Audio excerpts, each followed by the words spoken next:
ada hal yang selalu kita ucapkan, ada hal yang tidak perlu kita ucapkan. Itu poinnya. Nah, saya mau ucapkan yang tidak pernah diucapkan itu.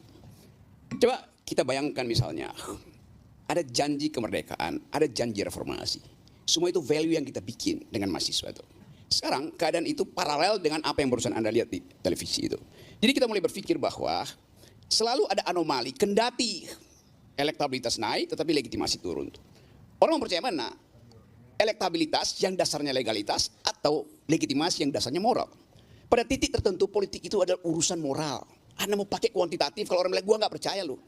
Semua mestinya berhenti bekerja itu.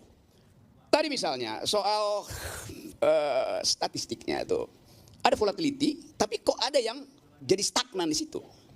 Kalau kita lihat mesin oscillating itu, dak duk, yang itu yang datar itu yang udah mati sebetulnya tuh. Jadi memang dikunci untuk dimatikan di situ. Dengan dalam pengertian dia mati sebagai pemenang, dikunci sebagai pemenang itu.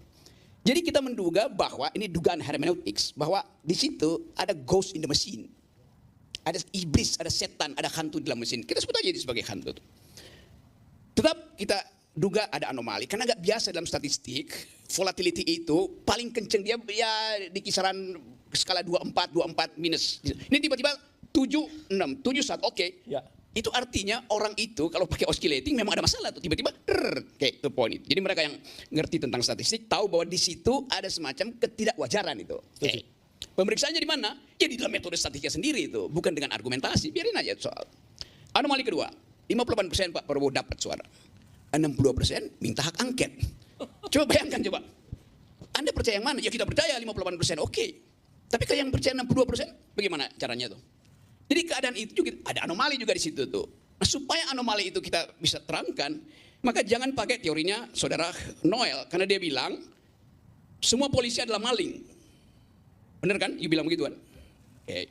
Politisi. Semua polisi adalah maling. You bilang tadi. Cuman pakai. Politisi. saya mau pakai parametermu untuk menerangkan kalau pakai logikamu maka semua polisi adalah maling. Tidak. Nah, Enggak. Oh. Karena pelapornya adalah logikamu itu jelas, jadinya absurd karena Anda mesti konsisten bilang semua polisi adalah maling. Karena hanya maling yang mampu untuk menangkap dan menuduh maling. Yang berhak menangkap maling adalah polisi, maka polisi adalah maling. Nangkap nggak poin itu? Itu logika yang salah, itu enggak. Yang salah Itu dong. Hanya maling yang mengerti bagaimana mencuri, bukan yang menangkap maling. Gitu dong Om Rocky. Itu salah. Oke. Berarti Itu logika polisi yang adalah salah pencuri itu. Tidak dong. Lah bagaimana dia nuduh si maling itu pencuri? Dia menangkap itu dasar bukti. Oke. Bukan atas asumsi. Yung bilang Gitu. tadi semua orang yang menuduh kecurangan pembuat curang, oke? Yang menuduh hari ini curang berwatak culas. Oke, sampai di situ stop ya. Gitu. Sekarang saya terangkan akibatnya tuh. Logikanya saya lanjutkan itu. Presumption of guilty ada pada polisi. Polisi mesti menduga ada kriminal baru dia bisa tangkap. Nangkap nggak logikanya? Betul. Ya udah. Ya. Jadi Anda mesti tuduh juga polisi. Kalau ini kan tidak. Politisi ini sudah menyimpulkan bahwa besok dicurang. Gitu. Polisi juga tapi kenapa orang ini ikut pemilu? Logikanya berarti kan curang dong. Gitu dong. Bukan Iya. logika yang itu. Sekarang saya terangkan pelan-pelan. Polisi dari dia masuk tingkat 1 sudah dibrief untuk mencurigai sebelum dia bisa buktikan. Sama dengan si politisi tadi. Apa bedanya?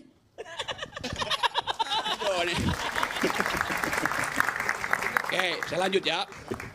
Cara polisi untuk menemukan jejak pertama dari kriminal adalah menemukan darah di situ. Benar nggak? Ya. Salah. Polisi itu baru bekerja otaknya ketika atau dia ingin ada darah yang dihapus. Begitu cara berpikir resersenya. Kenapa? Karena penghapusan jejak itu menimbulkan jejak baru. Dihapus lagi makin ada jejak baru tuh. Jadi polisi berupaya supaya ada orang yang menghapus jejak. Supaya dia bisa berpikir secara runtut. Bahwa itu artinya penghilangan bukti. Nangkap nggak? Ya, udah. Jadi itu sebabnya kenapa kalau dibilang tadi semua orang bicara lo ngapain ngomong tentang justru si rekap segala macam. Lo justru si rekap itu harus sama.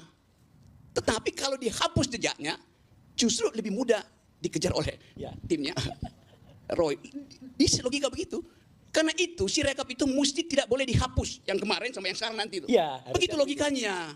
Anggap nggak Noel tuh? Noel mau sampaikan sesuatu, silakan. Oke, gue ngajar intelijen dan logika. Ya nggak apa-apa, apapun lah ya, apa yang disampaikan Bung Rocky. Ya udah bukan Benar, apapun, benar. memang cuma Kenapa? itu, nggak ada apapun di situ. Apapun maksudnya benar apa yang disampaikan. Enggak, Pasti juga lah. ada benernya. Oke, silakan. Udah lah, udah, sobat Karena kan jaga. kita punya juga standar logika yang bisa kita gunakan. Nggak ada standar Tapi logika, itu cuma logika yang satu, nggak ada digunakan standar Bung Rocky. lain-lain. Tapi standar yang kita miliki hari ini faktanya bahwa Prabowo secara moral dan punya legitimasi dia sebagai Ya udah, pemenang. itu bukan Orang secara mau moral. bicara tentang curang, orang mau bicara tentang apa terserah.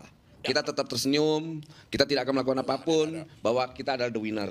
Udah bagus, Mau udah, Rocky mau bilang apa, diam, terserah lah. udah tahu tuh. Gitu.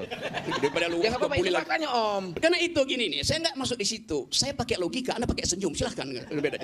Nah, yang paling mungkin logika orang pemenang senyumin aja orang yang kalut. Ngapain lagi mau pakai ngotot-ngototan demo-demo, kita udah ngerasain berapa puluh tahun yang lalu tuh. Gitu loh. Gini saya abaikan aja itu, saya nggak, karena saya terangin juga. Ya udah, ya nggak nyampe lah gitu soal logik udah gini. Saya terangin terus ya. Ya oke. Kalau bisa Noel pindah ke situ tuh biar saya terangin. Ya. Sekarang kita mesti melakukan dugaan yang masuk akal itu terhadap keadaan ini. Saya pakai istilah guesstimation itu. Guessing by estimation. Logik juga, senyum aja. Saya mengukur sambil menduga, saya menduga supaya saya bisa mengukur. Kenapa? Tidak ada faktanya soalnya. Kan you masih menduga besok mau ngapain tuh. Nanti besok begitu datang data, betul kan? Ya tapi itu nggak ada gunanya. Karena manusia itu harus mampu mengantisipasi, bukan dengan data, dengan otak. Kalau ada data, ngapain you punya otak? Otak diperlukan ketika data itu meragukan. Anggap nggak itu, Royal? Bab 2 nih. Jadi itu yang kita mau duga besok ada apa itu. Berani nggak kita duga? Bahwa besok eskalasi akan terjadi sampai kira-kira 13 hari dan Jokowi jatuh itu. 13 hari. 13 hari. Nggak bisa Roh, kita tunggu. Ini versi Rocky, bukan versi yang lain tapi. Yes, this is my logics mengatakan itu. Jadi bukan menganggap bahwa gue provokasi. Tapi harus dijawab oleh Bung Noel kalau soal ini. Saya yakin. Tunggu. Menarik, Pak Haikal tadi jawab yes gitu loh. Ya, memang dia, Karena Pak dia Bung 42 Haikal tahun nggak bela sama Pak Jokowi, tapi bela Pak Prabowo aja, betul ya? Beda dengan Bukan Bung Prabowo Rocky. yang jatuh ya, Jokowi yang jatuh.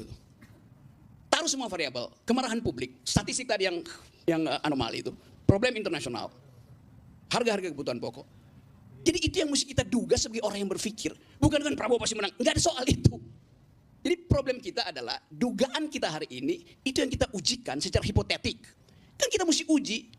Hasto udah ngoceh kemana-mana tuh. Artinya Hasto keluarin duit atas perintah PDIP untuk membeli opini publik. Kan di semua, kan dia ngoceh kan? Percaya nggak kita? Ya ngapain ngoceh sekarang itu? Gue nggak peduli dengan Hasto tuh. Tetapi dia adalah faktor untuk mempercepat upaya eskalasi ini. Kan PDI artinya menyumbang pada eskalasi. Karena dia masih ragu untuk pergi ke hak angket. Tapi dia menyumbang pada eskalasi. Sekarang hipotesis saya.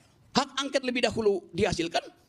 Atau hak angkot di jalan untuk mengangkut demonstran. Supir angkot akan lebih suka untuk mending pakai angkot aja untuk menurunkan Jokowi daripada nunggu angket. Kira-kira begitu logikanya tuh. Jadi Luar biasa. itu fungsinya otak, fungsinya pikiran tuh. Oke. Lu Tapi pasti lanjut salah, lagi. ya boleh aja saya salah, tapi minimal saya bikin analisis, bukan sekedar pasti Prabowo menang, ngapain pasti itu. Jadi itu namanya kekuatan berpikir. Assalamualaikum warahmatullahi wabarakatuh. Waalaikumsalam. Tapi belum selesai, masih ada satu segmen lagi. Kita akan bahas lagi di Rakyat Bersuara. Itu stop ya. Gitu. Sekarang saya terangkan akibatnya tuh. Logikanya saya lanjutkan itu. Presumption of guilty ada pada polisi. Polisi mesti menduga ada kriminal, baru dia bisa tangkap. Nangkap nggak logikanya? Betul. Ya udah. Ya. Jadi Anda mesti tuduh juga polisi. Kalau ini kan tidak, politisi ini sudah menyimpulkan bahwa besok dicurang. Gitu. Polisi Loh, juga tapi kenapa orang ini ikut pemilu? Logikanya berarti kena curang dong. Gitu dong. Bukan Ini ya. logika yang itu. Sekarang saya terangkan pelan-pelan. Polisi dari dia masuk tingkat 1 sudah dibrief untuk mencurigai sebelum dia bisa buktikan. Sama dengan si politisi tadi. Apa bedanya? Oh, nih. Oke, saya lanjut ya. Cara polisi untuk menemukan jejak pertama dari kriminal adalah menemukan darah di situ. Bener nggak? Ya. Salah.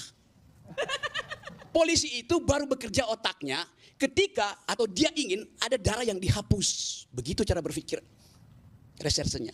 Kenapa? Karena penghapusan jejak itu menimbulkan jejak baru. Dihapus lagi makin ada jejak baru tuh. Jadi polisi berupaya supaya ada orang yang menghapus jejak. Supaya dia bisa berpikir secara runtut. Bahwa itu artinya penghilangan bukti. Nangkap nggak? Ya, jadi itu sebabnya kenapa kalau dibilang tadi semua orang bicara itu ngapain ngomong tentang justru si rekap segala macam. Loh, justru si rekap itu harus sama Tetapi kalau dihapus jejaknya, justru lebih mudah dikejar oleh Ya. timnya Roy. Isi logika begitu. Karena itu si rekap itu mesti tidak boleh dihapus yang kemarin sama yang sekarang nanti itu. Iya, Begitu harusnya. logikanya. Nanggap nggak Noel tuh?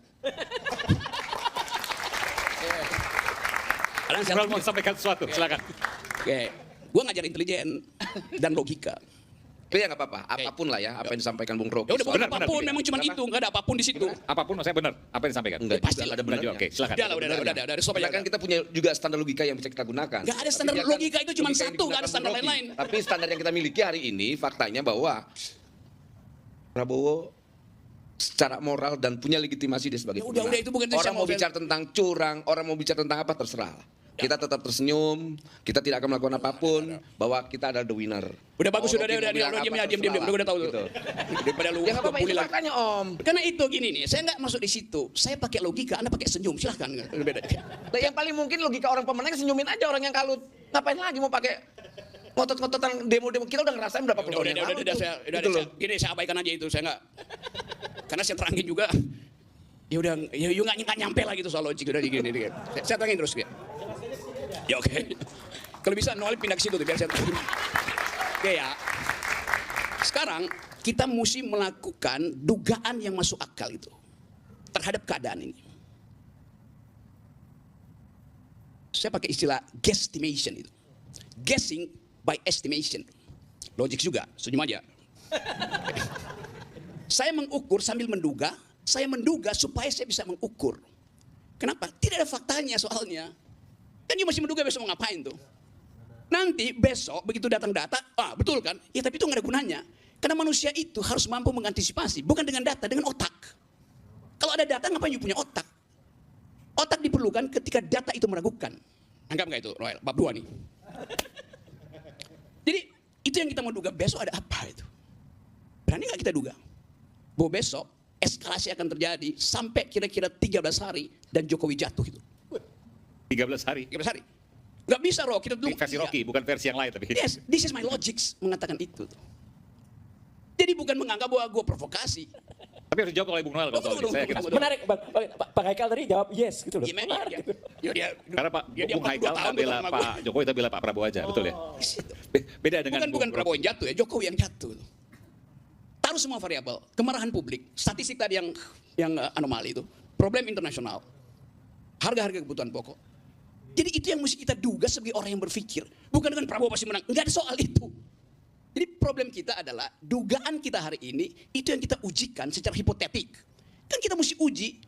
Hasto udah ngoceh kemana-mana tuh. Artinya Hasto keluarin duit atas perintah PDIP untuk membeli opini publik. Kan di semua, kan dia ngoceh kan? Percaya nggak kita? Ya ngapain ngoceh sekarang itu? Gue nggak peduli dengan Hasto tuh. Tetapi dia adalah faktor untuk mempercepat upaya eskalasi ini. Kan PDI artinya menyumbang pada eskalasi. Karena dia masih ragu untuk pergi ke hak angket. Tapi dia menyumbang pada eskalasi. Sekarang hipotesis saya. Hak angket lebih dahulu dihasilkan. Atau hak angkut di jalan untuk mengangkut demonstran. Supir angkot akan lebih suka untuk mending pakai angkot aja untuk menurunkan Jokowi daripada nunggu angket. Kira-kira begitu logikanya tuh. Jadi Luar biasa. itu fungsinya otak, fungsinya pikiran tuh. Oke. Lu Tapi pasti itu aja, salah, Bung Rob. Rocky. Ya boleh aja saya salah, tapi minimal saya bikin analisis. Bukan sekedar pasti Prabowo menang. Ngapain pasti itu. Jadi itu namanya kekuatan berpikir. Assalamualaikum warahmatullahi wabarakatuh.